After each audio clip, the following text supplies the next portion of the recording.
Наместо некогашните 9000 хектари засејани со пченица и 3000 хектари со јачмен во индивидуалниот сектор, годинава есенската сеидба во најголемата житница во државата Пелагонија заврши со фијаско најмногу кај лебното зрно, бидејќи приближно потврлањето е за 3 пати поголемо од неколку годишните просеци.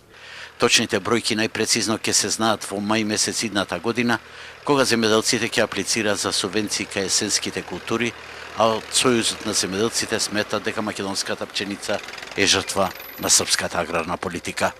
Не е посаено ниту една третина од површините што требаше да бидат посаени со пченица.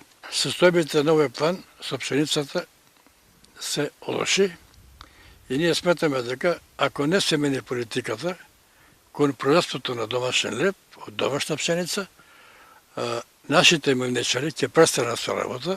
Таква е политиката и на Србија, да ги униште нашите млинечари и да бидеме ние зависни од производството на брашно од Србија. Ниските откупни цени на лебното зрно од 7,5 до 8 денари по килограм се дополнителен фактор за оваа состојба, иако неочекувано спасот дојде од Грција и Албанија, каде што голем дел од произведената пченица заврши во тамошните силоси. Со тоа и се отвара дилемата како може стратешки прехранбен производ за кој се плаќаат субвенции да заврши во туѓа држава.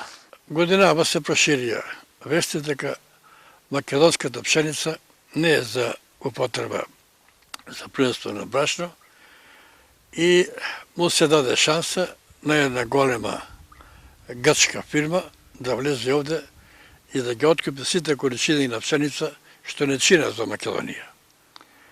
Исто така многу пшеница замина и за Албанија.